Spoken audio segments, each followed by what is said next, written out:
So what sort of book is it supposed to be? What sort of book is Revelation meant to be? Is it recognizable type of Jewish literature we might call an apocalypse? Is it a new form or a conventional form of biblical prophecy? I know you like to challenge ideas of genre, or at least how the term is used in biblical studies.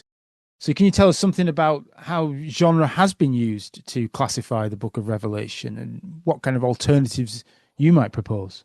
Thanks, James. Another small question.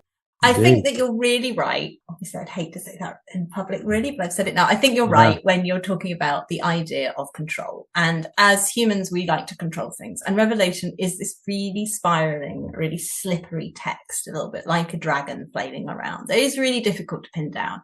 And the whole of reception history testifies to the fact that people have really, really struggled to understand what on earth it's talking about. And there's always this old adage that Revelation has as many interpreters as interpretations as interpreters, because Yeah.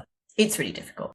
So genre is a way that in academia, in writing, in history, people have always liked to bring to text to try and explain them, to explain what effect they have on us as humans, tragedy with its catharsis, what might be happening when we approach text.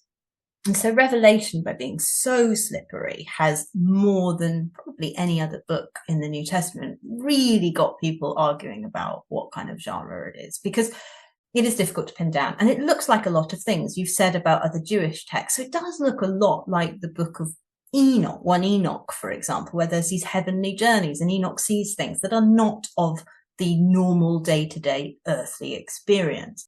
We see parts that are familiar with Old Testament texts such as Isaiah, Zechariah. There are resonances with the creation narrative. There are resonances with Exodus, really, really strong Exodus motifs. But we also see something that's a little bit different. This idea of it actually being designated the apocalypsis of Jesus Christ at the beginning. That's the first time we have an extant literature that actually has a text being described as an apocalypsis. And this means an unveiling or a kind of uncovering.